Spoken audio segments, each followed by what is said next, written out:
Today's topic is Innovation Without Borders, how open innovation is changing the game. And let me just start by saying that the information that we're presenting here is proprietary, and we ask that you not copy it or reproduce it in any way. And a few logistics before we get started. So all of the participants are in a listen-only mode. There are PDF handouts that are available for download, and you'll see them in the control panel for the webinar. We'll be taking questions and answers, or we'll be doing questions and answers at the end. But if you have any questions, please type them in, and we'll have them in the chat, and we'll pull from those. And we'll answer as many questions as we can as we get to the end of the webinar. You will get a link to a recording of this webinar. It'll be emailed to you about a day from now. Check your spam folder. They a lot of times go into junk, but everybody who is registered will get a link. And I'd like, before we jump into the webinar, I'd like to just introduce you to Lean Focus a little bit. First, we build high performance cultures, and we do it through three means. We have driven leaders, and so not only do we need people that have experience with Lean tools, they also need to have the Lean values that guide them in making business decisions and in helping their in helping their teams grow. You'll need those folks, and we can help you find them. The second thing is our guiding principles. So everything we do is based on 14 Lean principles. Every Kaizen I lead, we always take 45 minutes to go over 14 Lean principles. They apply to everything we do, whether it's on the factory floor, whether it's in innovation, whether it's in HR. And so those guiding principles guide us as we're creating material and teaching. And then the third element is proven systems. We use systems that have a lot of road time on them. They've got success, starting from where Lean was developed back in the late 20th century or mid 20th century to now, and it's still growing and increasing as the years go by. Our business system is a toolbox that's tested. Lean Focus has 8 practices in it. At the top is growth, which is really focused on sales. We have private equity. We're helping folks who are in either acquiring or integrating different parts to their business. And Ephraim is with me today, and he's the leader of that practice. I just mentioned talent solutions. We help people find Lean leaders when they have gaps. Focus solutions are we license material so that you can take our material and get a fast start to bringing Lean to your organization. And then we also have a new software set that's come out this year called Resultware. We have leadership is another part of our practice. Innovation is the practice that I lead, and what today's webinar is about. We have supply chain, and then also operations, which I think when most people think of Lean, they think of operations, they think of the factory floor. As you can see, there's a lot more to Lean than the factory floor, but the factory floor is a very important part of it and really where Lean began. This is just a sampling of some of the clients that we've had over the years and that we have now. And what we want to get across in this slide is that Lean works everywhere. I mean, we work with lots of people in medical devices. We work with people in the industrial space and in packaging. We work in services. We work in automotive.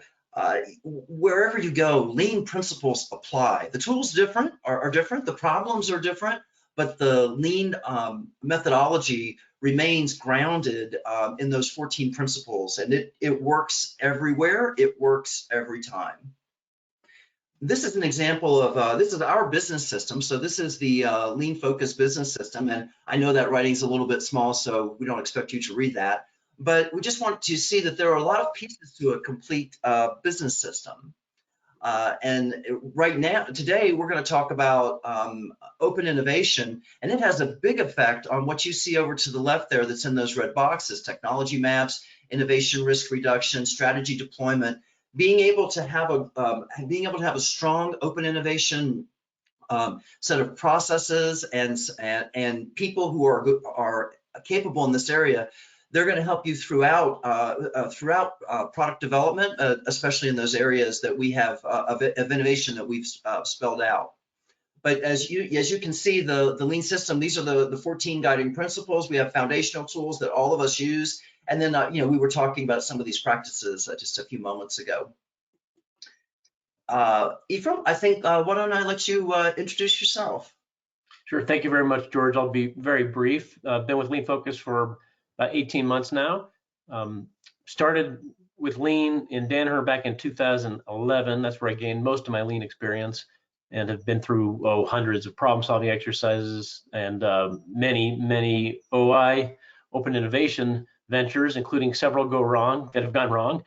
More of them go wrong than go right, and so I'd be happy to share my lessons learned when it comes to open innovation and some of the success stories and how to ensure that you structure them in a way to avoid them going wrong.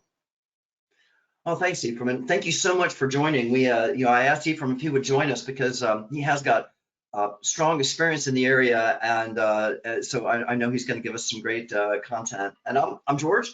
So I started with my Lean experience, like Ephraim's, began with Danaher. Mine started in 2000. I just fell in love with Lean. I wrote a couple books about it. I spent just all my weekends working on trying to understand it over the last, not all my weekends over the last 20 years, but an awful lot of them. And just what I really loved about it was how it changes people, and how people go from, the same people with the same capabilities, but put in a Lean system, become successful, go home feeling better, contribute a lot, make happier customers, and of course, happier stakeholders. So I decided that I wanted to do this for the rest of my career a few years ago. Did a short stint in the Danaher Business Systems Office, which is a place where a lot of people get good Lean experience. And then, well, once I had the chance to join Damon and team, he didn't have to ask twice. So this is what I do all day, every day. Today's agenda, we already did the introduction to Lean Focus, so you heard that. We'll talk about 5 elements of open innovation, and then we'll talk about the relieving 7 open pain points 7 pain points in open innovation. And Ephraim and I are going to switch off when we get to areas where he's had where he has more experience than I have. He's gonna grab the mic and we'll just switch back and forth. And then we'll talk about some next steps, and then hopefully we'll have time to be able to answer a few questions. So before I get started, I just want to take one moment and talk about Lean thinking and innovation, because I meet so many people that believe that Lean thinking is really something you do on the factory floor. And unfortunately, there's been a lot of examples of even people going and teaching it that way, and bringing factory tools into the innovation space. So one of the things I like to say to people is, first off, what does innovation look like? How does it interact with Lean? So first off, when we think of innovation, we think of everything from, going over here and finding a new segment to work in, developing new intellectual property, and these are some places where open innovation can really accelerate what you're doing, all the way out to getting a product that's been developed and is out in the market and is selling successfully. That journey for most people is between 5 and 10 years, depending on the industry you're in. And it has a huge variation in it. So the things you do to get a big project on time, if you have a $5 million project, keeping that on time, they're very different from the things that you do when you say, pick your roadmap for the products you're going to do for the next 5 years. But Lean applies to all of them. We're trying to always embody those Lean principles every step of the way. The other thing I like to just take, I'm sorry, I forgot that. I put a couple notes on this slide. They're not usually there, but these are great places for open innovation. When you're trying to expand your technology maps, why stay inside your 4 walls? when you can go outside and find people who can help you and help you accelerate versus trying to grow that organically? Or developing your IP strategy. You might be able to acquire that or through partnerships be able to build it. And of course, when you're doing innovation risk reduction, where you have a project that you want to, you think you want to do as a company, but there's just too much risk to move forward with the full project, that's another great place where open innovation can help you. And of course, you may find a project, a space you want to move into where it's just so different that you really only can do it through some sort of acquisition or a joint venture. It's just beyond what you do in your company, or it would take you so long to do it that it's not worthwhile. These are all great places to use open innovation, and we'll talk about those today. Now, where does I want to ask you a question and make sure that we're grounded with the audience here. How would you define open innovation? Yeah, sure. So for me, open innovation is when I have some sort of a relationship or a partnership with somebody who is outside of my company. They don't work in my organization, and we're jointly developing together to create an innovation that is better than either of us can do alone. How would you define it? A little bit more broadly, very similar, but anytime you are working with a third party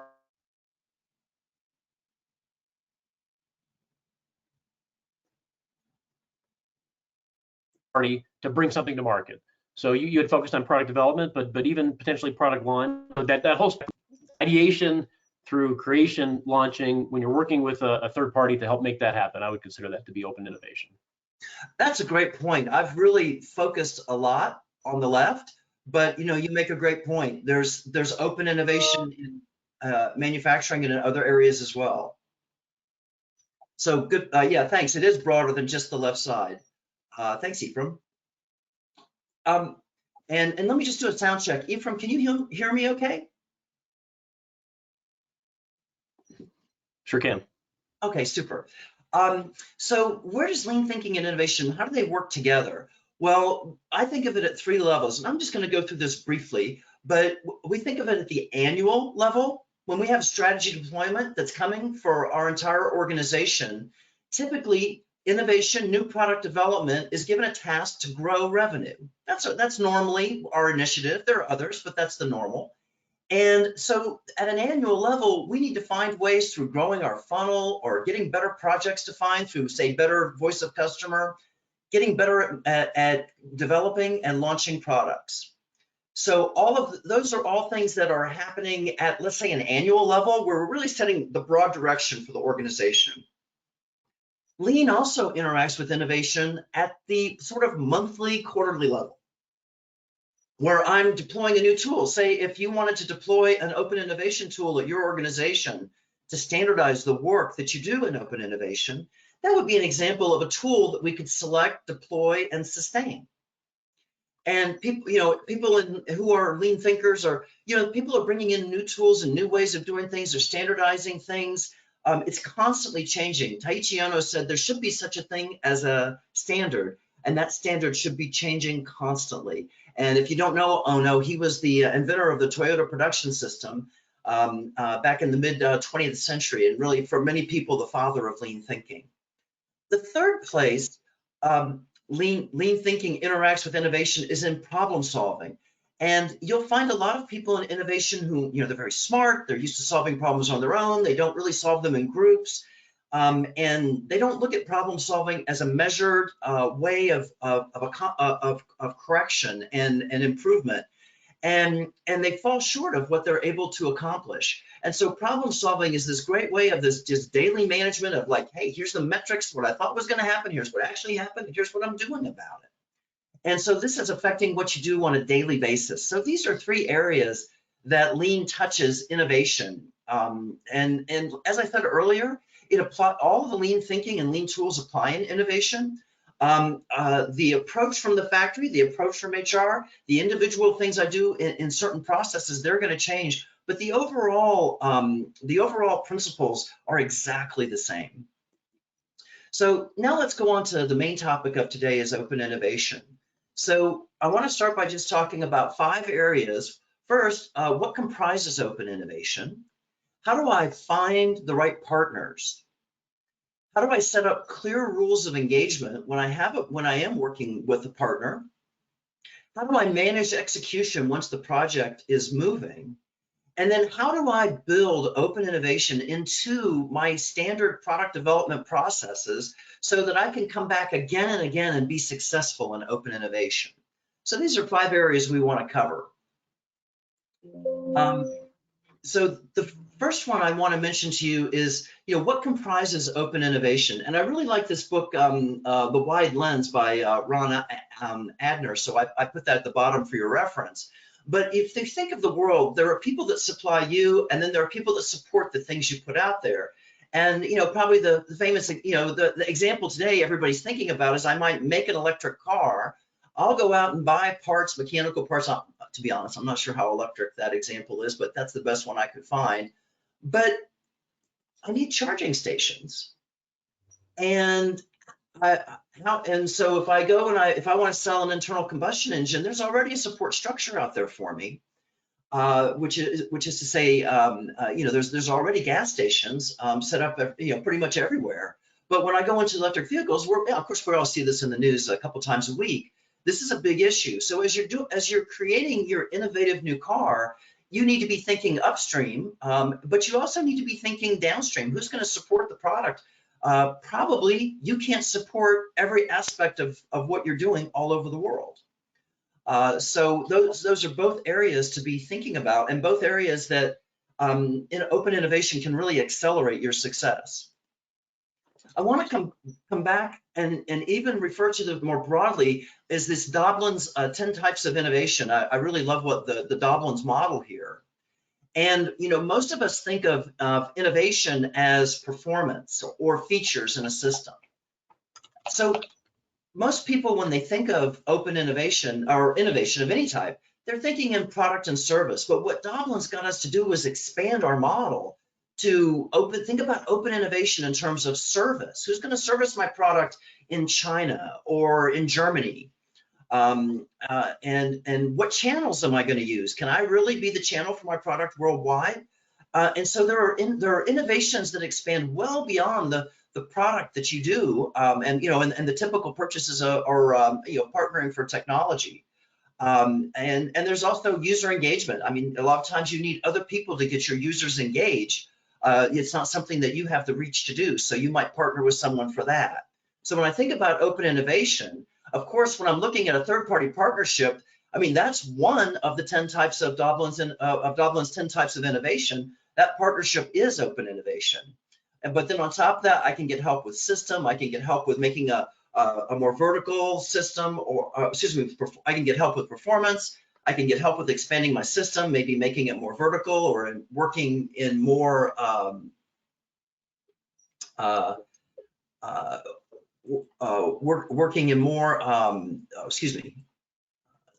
working in more sorry, I'm a little bit of a technical issue here.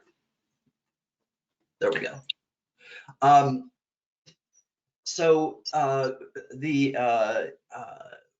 Working in let me get back to where I was going. So you're able to use open innovation to accelerate the value of your products beyond what you could do by yourself. And I love to use this example because this is a personal example for me. So about a year ago, I had a ruptured or a perforated appendix, and it wound up being pretty major surgery. There were a couple of complications, and 3 hours later, I came out fine, but I had a wound that was huge. And I didn't know these machines existed, but this is a vacuum machine from 3M. Well, it's not really just from 3M. It's from 3M and another company called KCI. And I got to experience multiple avenues of innovation that by 3M partnering with KCI, they were able to, both of them were able to bring me something neither could alone. So for example, in terms of monetization, that partnership, they worked out all of the relationships with the insurance company. If you've ever tried to do that, that's a lot of work. But they were able to do that in partnership so that as a patient, I just, basically it all was taken care of. I mentioned here again the partnership between 3M and KCI. KCI brought the innovation of the machine, but you'll see some of the other things that 3M was able to do. For example, the two together were able to provide nationwide training and education for home care nurses. So they were able to provide a network. So I live in a rural part of Virginia, but within one day, I had a phone call from a nurse who was going to be driving to my house 3 times a week to help me with wound care because I wasn't very mobile for the first few weeks. This is something a small company couldn't do. Of course, there's performance, and this machine is often thought, at least by the doctors I've talked with, it's the best. It's perhaps the best of the options that provide this kind of care. But then if I look at the system, I didn't just get the machine. All of the consumables arrived, all of the little pieces and parts you need to make this work, and not only that, all of the pieces kept arriving as I needed more. All of that was taken care of at a system level. As a patient, all I had to do was just find my way to get the mail, and it was all there. Now there was a whole service. There was an entire service network that was, even though I said I live in rural Virginia, someone would be at my door in 2 hours if my unit failed. There's a lot of medical issues if one of those units fails for more than 2 hours, and so that's a very important part of this. And then finally, someone in the channel had to go meet and sell my surgeon on recommending that part. I don't know enough about these things to have made a decision on which one is the best and how to do it. So my surgeon decided. But I want you to see how even in this one product, 7 types of innovation that I could see as a patient. I'm sure there's more. I didn't even mention the fact that that 3M contacted me. If my unit turned off, I got a phone call within 10 minutes because my unit was connected to Internet of Things, and they were able to know what was going on with my unit at every minute of every day. They knew my user engagement. So these things are what made this product are what made your product, are what made the product successful for me. So think about that as far as like open innovation. All of those things made possible through open innovation. And going on to slide 2. Ephraim, let me turn it over to you on slide 2 with finding the right partners. Okay, there. I apologize to the audience. We've had a little bit of technical difficulties. We had to switch the presenter here, so hopefully you're seeing the correct slides now. So from my standpoint, we should be on slide 20 here, finding the right partners. George, do you see that? Yes, we are. Okay, excellent. Okay, so the key thing is to build a win-win relationship. The partnership fills important gaps for both parties. So you need to consider what is your sustainable advantage? What is the sweet spot for you? Market access? Do you own intellectual property, but you're having technical difficulties actually developing the product? And you consider these range of factors to decide where would open innovation help you and what kind of partner could best help you take your concept to market. It is important to ensure minimal commercial overlap because you don't want to be at odds or competing with your partner. You want to make sure that both parties have the right resources to create success. But the key for me, and I'll reiterate this again and again as we discuss, is to make sure that you team with a partner that is complementary to you and where there's mutual and build that mutual trust throughout the relationship. Because when you get to a point where you're competing with your partner, or when one partner is trying to do something that undermines the other, your relationship has already failed. In terms of the different kind of models for open innovation, you can think about the ones that are listed here: private label, low-cost labor, the purchase of technology or intellectual property. You might have a partner who's smaller and has the idea and has the intellectual property, but doesn't have the manufacturing wherewithal or the channel to the market. So that might be another opportunity for open innovation, looking at it from the smaller side of the bigger side. We typically look at it from the big side of the smaller side, meaning the well-established company looking to partner with somebody who is typically smaller to bring something to market, where the well-established company has a very specific need and can accelerate things by partnering. So again, finding the right partners, how you go about doing it. So in my experience, there are a number of ways to do it. Typically, you'd have a business development function that's responsible for the market scouting, and they would partner with your business's R&D team if you're looking for technical support or intellectual property to go scout the market for potential partners that might fill that need. So in addition to your business development team, you might be a member of a trade organization, and you can meet potential partners through that. You might have relationships with universities, who in turn have broad relationships with a number of players, typically regional, who might be able to fill that need. But bottom line, just like you would for M&A exploration, there are a number of different channels to find potential partners for open innovation. You can go to the next slide, George.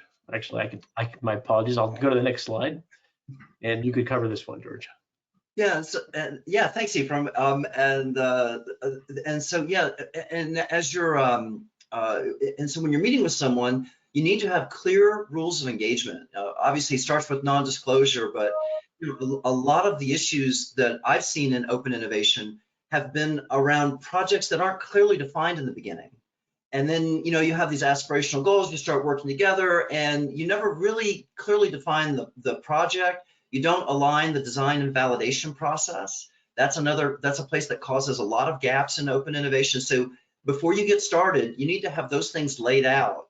And then Ephraim and I were talking about this, and he talked about the importance of having as he's seen from his experience, having a change order process that's just super clear. Because these projects, scope creep is so common in open innovation, because you have two independent organizations where creep can come in. And it's not like scope creep isn't a small problem when you just have a single organization. Having clear milestones and incentives so that if you're paying for a service, you're rewarding people at the right rate. I've seen a lot of things front loaded where a lot of the incentives go very early, and there's not a lot of incentives left, let's say in the middle to let's say towards the end of the project. And then talk about production minimums. A lot of companies like to have some level of production minimums to ensure that the technology is being properly used. And so the smaller company may insist on that, but be careful about that, because that can cause a lot of grief later if those things aren't laid out easily, aren't laid out carefully. We'll talk more about that in the coming slides. And once you have the project defined, of course, then you're going to need to manage execution. And you're going to have all of the problems that you're used to dealing with in project management, plus, right? Because you've got all the complexity, you've got, and you've got all the importance, you've got the same kinds of people you're dealing with, but now you're dealing with another organization, you're dealing with maybe a technology that the project manager isn't as familiar with, or companies, there might be different, might be regional issues or cultural issues. And so think of it as like you need project management. You're going to have all the project management issues, and you're going to have more than normal. So you have to put a lot of focus on getting good project management in place to be successful in OI. And then you need to decide what are the consequences for when there's a failure to deliver. So a lot of contracts are written about who's going to do what, but then if somebody fails to deliver, what are the options and how do you deal with that? And if they're not defined, a lot of times there can be tension in the relationship mid-project. That's not a good time to be figuring things like this out. And then the last point I want to make here is you need to align your phase gate system. A lot of people, I've seen this again and again in open innovation. They'll say, well, here's our phase gate system. Here's all the things that our organization requires. But that's being done by another group, so they don't apply. That's completely wrong way of looking at it.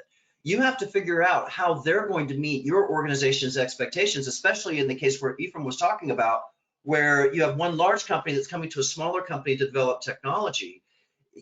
How are you going to stay aligned, and how are you going to be able to do this again and again? So it's not, we don't want these to be one-off. It's a lot of investment to get this skill and knowledge just to use on one project. So build it. How do you build open innovation into your phase gate system? Typically what you're doing is some of the internal parts go away, or we say they're done by others, but other things like design reviews, first article inspection, project estimations, those things, and financial schedules, they all need to conform to your organization's standards. You don't get out of that just because another group is doing a lot of the work.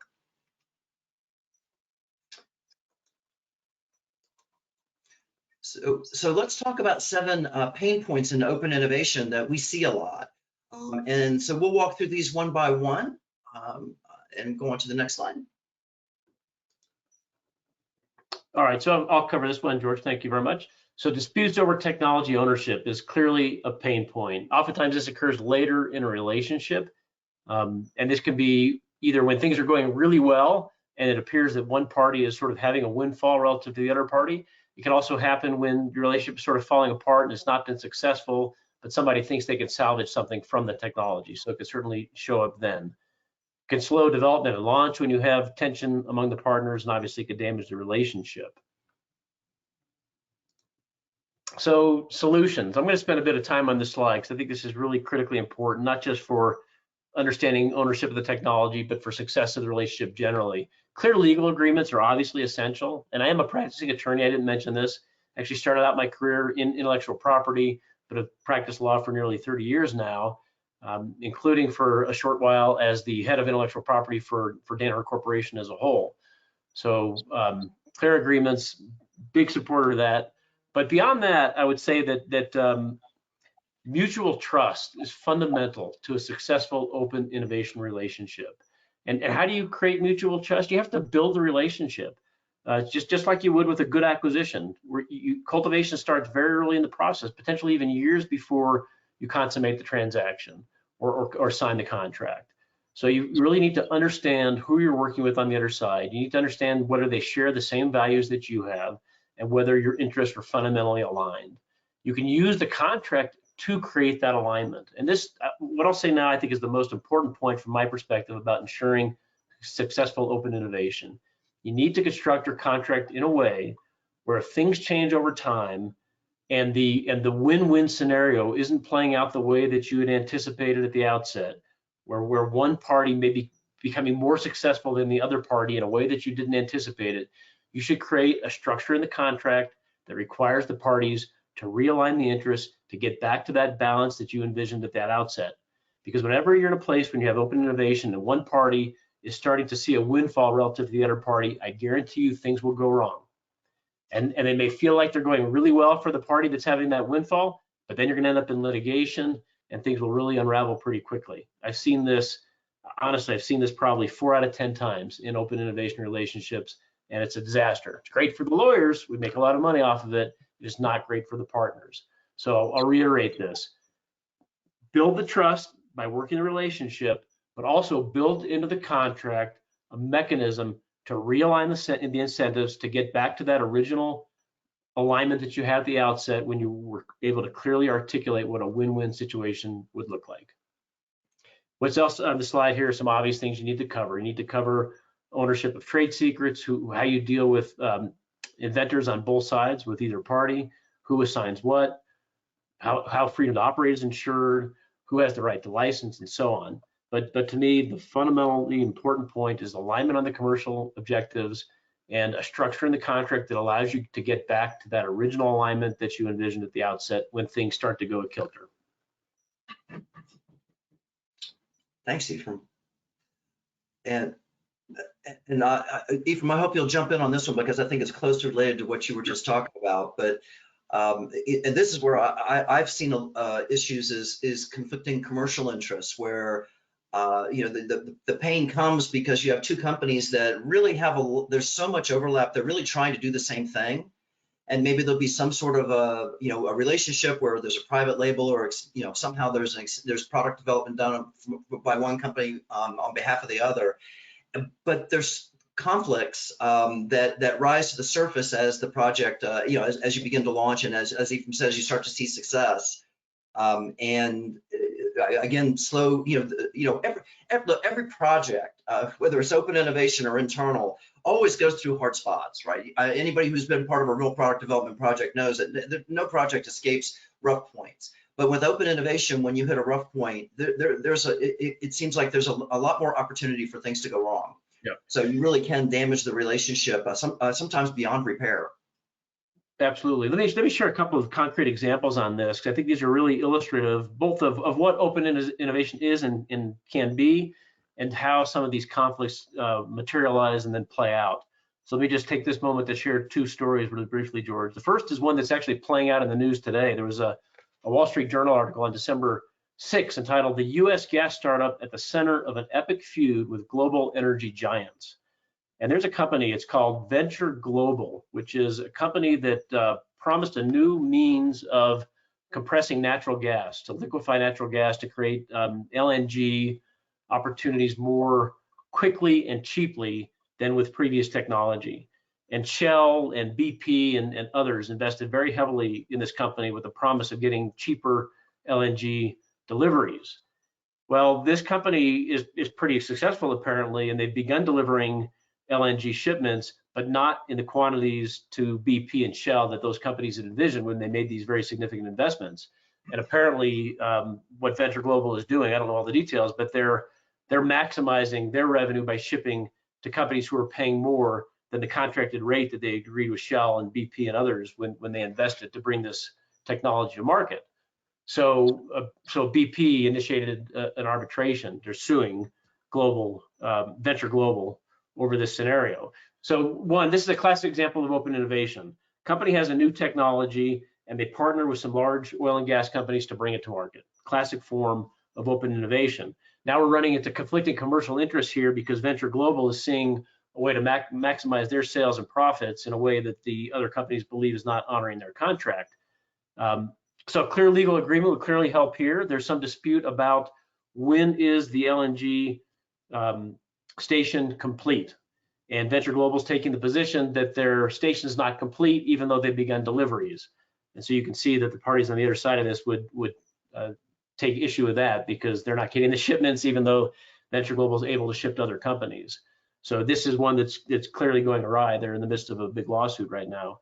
One that I worked on personally many years ago involved two video game developers. One company that had a concept to launch a video game, and then another company was able to take that concept and code it and launch the video game. And when it was initially launched, it was clear that it was going to be a blockbuster video release.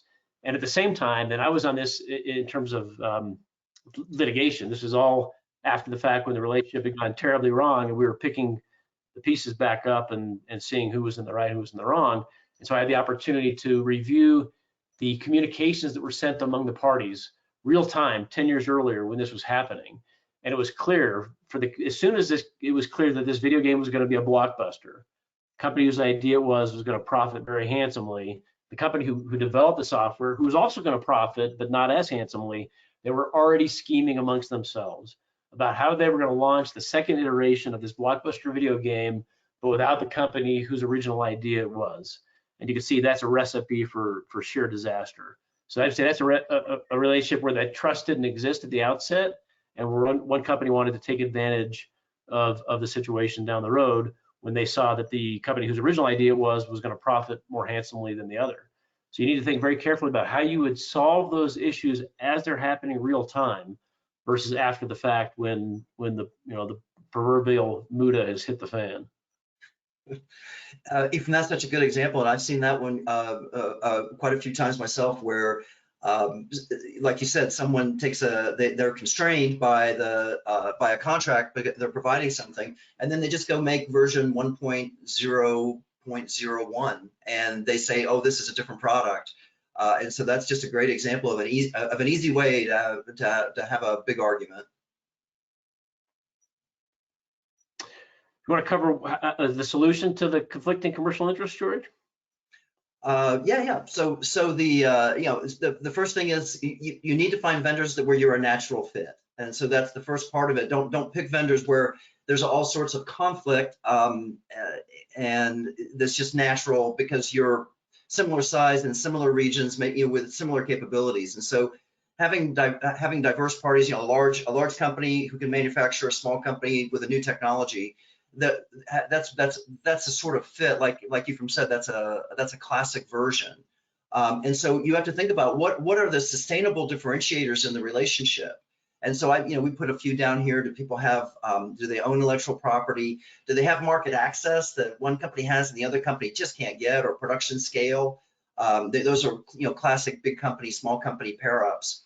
And then as Ephraim keeps talking about, you've got to ensure a win-win, there's a win-win outcome at the beginning. And then as he talked about, maintaining it throughout. And building a relationship, it's almost like the relationship wants to go awry. If you're not constantly working to pull it back, it will get away from you.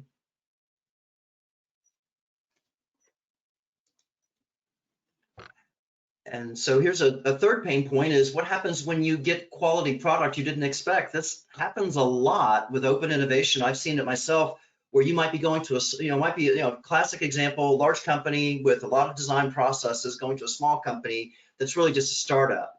And then when they get the work, I remember working with one supplier, and I remember someone told us that after 12 months, they were on their 44th version of firmware that they were downloading to customers.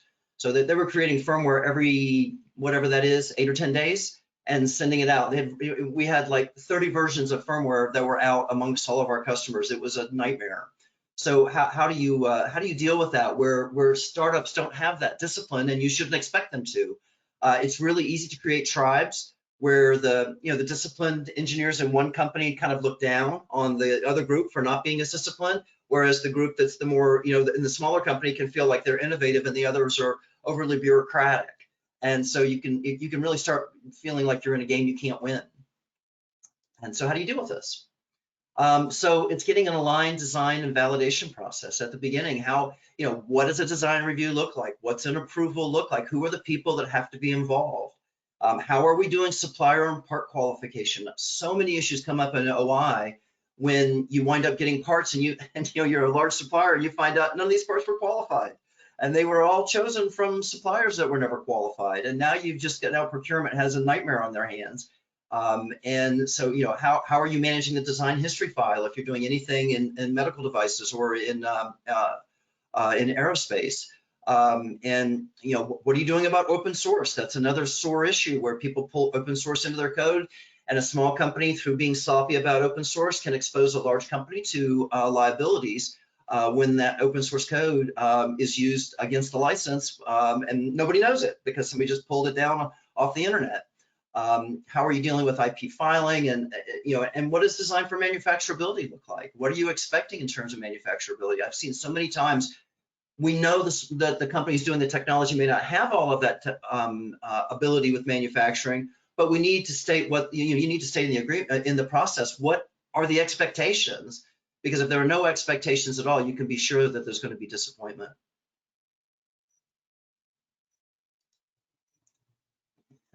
So what about uncontained project slips? We already talked about this quite a bit. So I already talked a little bit about I talked quite a bit about the project management, but you've got to put more energy into project management and open innovation, and you've got to work harder to keep the teams together through all those differences that we talked about.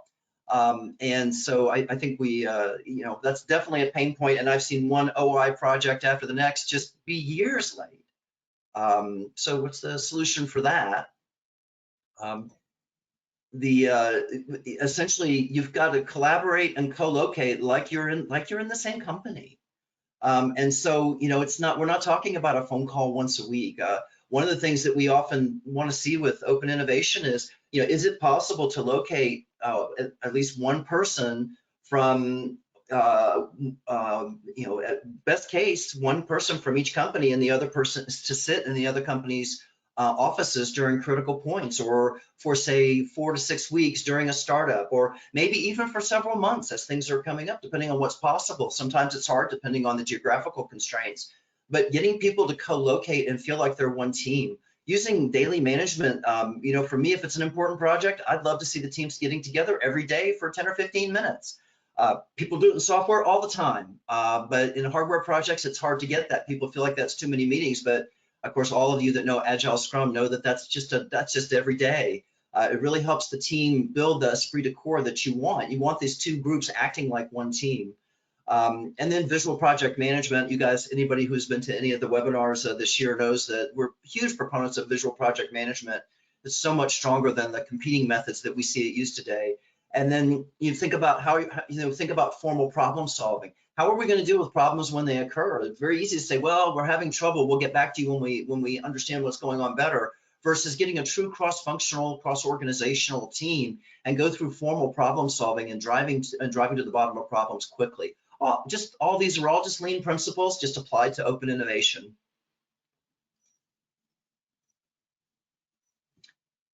And the scope creep, it's pretty easy to get a scary project. I think it's like we said, there are two people that are that have got the opportunity. We have 2 marketing departments that are trying to get a little bit of creep. You've got people that are, you know, of course you've got people looking for new opportunities. There's a lot of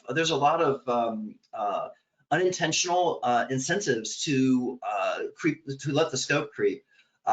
But it'll just bring ruin to a project, as it will to any project. But like we talked about, the challenges in OI are high. So the solution for that is just having, you know, at the beginning, have a clear project defined, clear deliverables. We like to see granularity. You know, when I say granularity, you know, you should be able to lay the whole project out with what you expect, at least a couple of things a month, so that you're able to really track. I mean, at least a couple of things a month, and depending on what's happening, you know, a couple of things a week in terms of handoffs and checkpoints. Don't have just major milestones at, you know, every 6 months, and then clear change controls so that no new features are brought into the product without the agreement of all parties, and then having monthly cross-organizational reviews.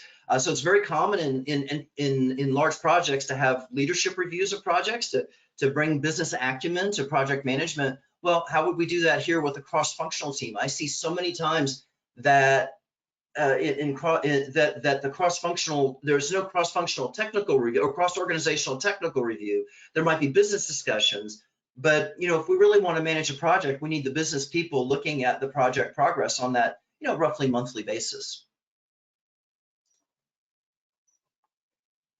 So pain point 6, I'll cover this one: failing to meet production thresholds, or greatly exceeding production thresholds could be another one. But common problem in open innovation is when suppliers, it's common for them to be compensated in part by manufacturing volume. So if you think about this, it's really important to have good projections, accurate projections at the outset. I'll give you another example here. This was another litigation. This is back when I worked for a law firm. We were handling litigation for a party that had an open innovation contract to bring an automotive part to market.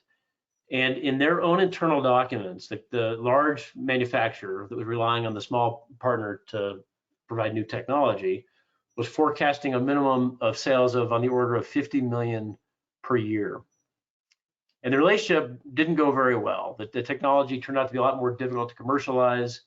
The small company believed that the big company wasn't doing what it was supposed to do to actually get the product in launch ready position. And they thought that they were essentially sitting on a monopoly that they had and were stifling the new technology because their existing product was selling very well. And so you can see small companies thinking big company untrustworthy.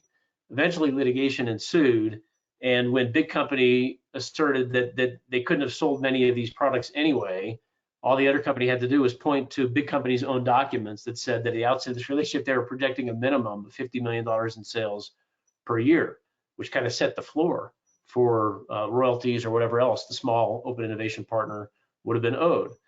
The 50 million, I could tell you, I knew the company pretty well, was pie in the sky. They didn't have a reasonable basis for forecasting that volume, especially given the lack of knowledge about the technology at the time.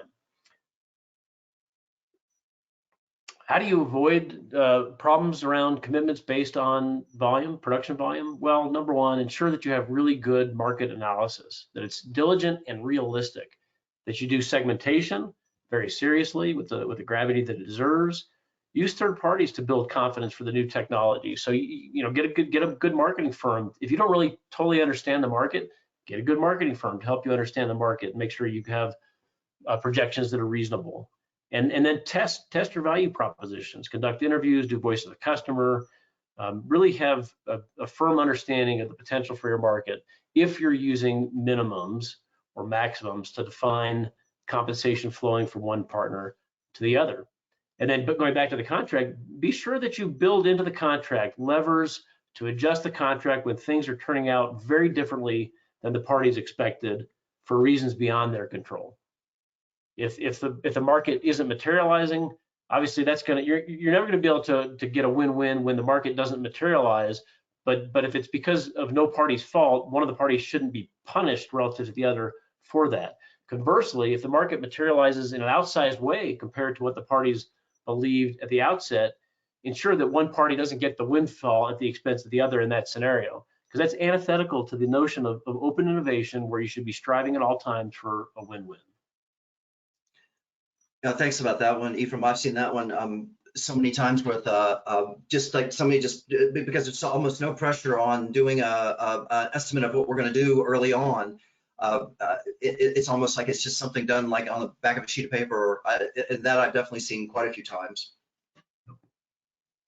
It's particularly important when the companies are basing their relationship on those volumes, basing the compensation on those volumes. So next would be high friction knowledge transfer. This is our 7th and final pain point that we'll be covering. Many open innovation projects stumble when it's time to move the design into production. The knowledge transfer could be a lot harder than the parties think it is at the outset. Suppliers can become concerned. This would be the technical partner that's providing the technology to the manufacturer and or reseller. They can become concerned about the degree of information that is required to be disclosed that they didn't realize at the outset would be needed. So how do you take care of this? Well, make sure you're aligned on expectations at the outset. Build the development plan to incentivize the desired behavior. Both parties, especially the suppliers, should be very well educated about what's truly needed to bring the idea or the technology to something that's manufacturable and marketable. And have clearly defined milestones where compensation flows appropriately when those milestones are achieved. Ensure you have right-sized estimates for the knowledge transfer. What's down on the bottom here is just an example of a bowler. What is your plan? What are your actuals? If you're red, how do you countermeasure? That's classic lean thinking in the OI context. Yeah, and Ephraim, I have just a quick story on that while we're looking here at the summary. A quick story on that is that we had a supplier in a large company, small company, that typical format, and the small company didn't give enough information to even fill the design file. And so you couldn't even go to apply for, you weren't even able to get the product registered. There wasn't enough information to even get people to quote the products. A lot of the parts had just been made in machine shops and sort of put together by hand. And so the company receiving the design transfer was completely disappointed by what they got. But nobody ever talked about what design transfer looked like at the outset. George, you want to summarize these? Yeah, so I think we've been through these, and I know we're running a little behind, so I think you guys have heard these, and so this is our view on the 7 pain points and then the solutions we just reviewed. We can go to the next slide and just mention briefly if you'd like to get started, if you'd like to bring open innovation into your organization, we would love to help. You can download this as our one-pager on an overview of how this tool works. It's available to all of you that are in the webinar. And let's see the next slide. You guys will see there's a little bit more about if you like this, if you like innovation and lean thinking. So here's a few more things we've been in 2023. We did a webinar, at least one in innovation every month. I don't think we're going to continue at quite that rate, but there'll be more next year. I would guess 5 or 6. There's a innovation journey newsletter that I write on LinkedIn, and would love it if you'd like to read it, subscribe it. It's a 4 or 5 minute read, and if you really like all this, there's a couple books there that Christmas is just coming up, Ephraim. I don't know why anybody wouldn't want to get a few copies of that for the family, and we can go on. 100%. And we have tons of webinars. I think the last count, over 60 webinars in different areas at Lean Focus, all available for you.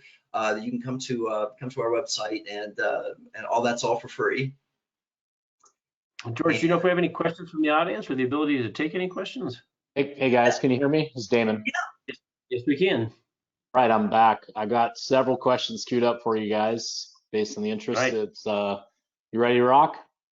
Let's go. Yeah. Okay, how is the design review different when using OI? I can take a crack at that one. From the principles are the same. You're looking for subject matter experts to be able to review the design diligently and enough to be able to say that it meets the standards of the organization.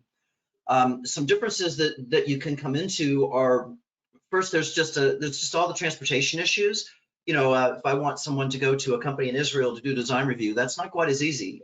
Maybe it's just sending them across town. But then also sometimes companies will be concerned, especially if there's any tension in the relationship. People can be concerned about sharing too much intellectual property. And so it can be hard. It's just a lot of work. And maybe in another areas, especially the smaller companies that aren't used to that level of discipline, don't really even understand why there's a need for such a thing. And so it might not be that they're deliberately avoiding it, but it might just be it's a lot of work and there are other things that are being done. So, the need for design review, the need for SMEs from both organizations is very high, just as high as it is in any project, but it can be harder to execute because of some of those issues. Yeah, I would just expand on that, George. Agree completely. It should look the same as your typical design review. I would espouse the principle of full transparency with your OI partner. Build that mutual trust, build your contracts so you have all the guardrails in terms of IP ownership and who can disclose what, carefully crafted non-disclosure provisions. But then with those constraints in place, create a completely transparent relationship where you can easily bring your OI partners into the fold for your design reviews. Thanks. Here's a follow-on question, probably to Ephraim. So does Lean Focus have a standard open innovation contract template in these types of situations? So the answer to that is you've seen one open innovation product, you've seen one open innovation product. This is sort of the same thing we say about people with autism, and I can say that because I have a son who has autism. But no, we don't, because every single relationship is quite different. Depends on what you're trying to achieve, what the respective roles of the partners are. But that said, it's easy to craft a contract. So if a client has that need, and that's something I would certainly be happy to help people with, or you could turn to your in-house legal department to have them craft that if you have an in-house department. Great. Can you talk about how the Kaizen sets up an open innovation process? So you showed the sell sheet earlier. So when people walk out of that week, what do they get from a deliverable standpoint?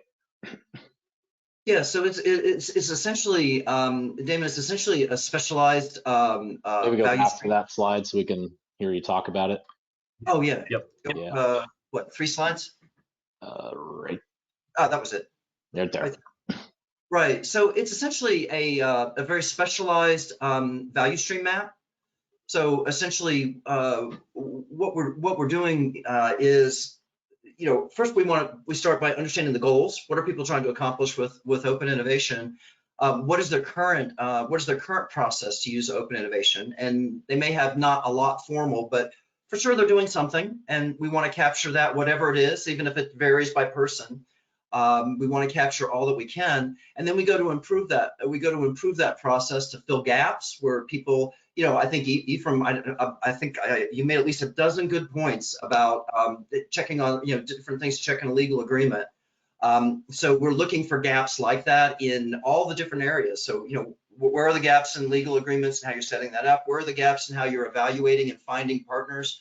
Where are the gaps in how you're managing the development? So it really, what we're doing is it's a process improvement, no surprise, lean thinking, and trying to get standard work, but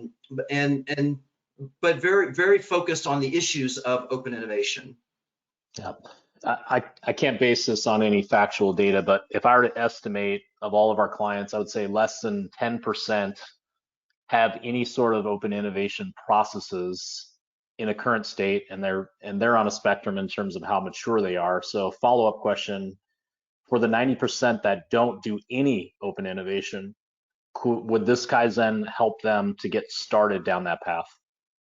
Oh, absolutely. And they may say they don't have any process because they can't go to a place and point, but for sure they're doing some kind of deeper work with some suppliers than others. They're getting some kind of highly specialized product. They've got really close relationships with in some places. And so that would become our proxy for how they deal with building partnerships. So we'll get as close as we can in the standard for what the company does today. And that, as you know, in lean thinking, you always begin with where you are, and then you improve that. And so we search for the best model that we could, but there's probably more there than people think there is. David, I would add to that this type of Kaizen would be particularly useful for a company that's just starting to tiptoe into open innovation. They may even have a couple projects underway, or at a minimum, a few partners identified. This Kaizen would be perfect in that scenario. Great, thank you. Okay, so we are at time. As usual, thank you. Great presentation. I believe the audience learned a lot based on the questions. I know I did. So just as a reminder, recording of this webinar will be emailed to the same email address that you used to sign up to register for this webinar. Please check your spam folder in case you do not receive that one day from the conclusion of today's webinar. And we invite you to participate in our future webinars. And thank you all today for your participation. And happy holidays, and have a great rest of your week. Bye now. Thank you, everyone. Bye-bye.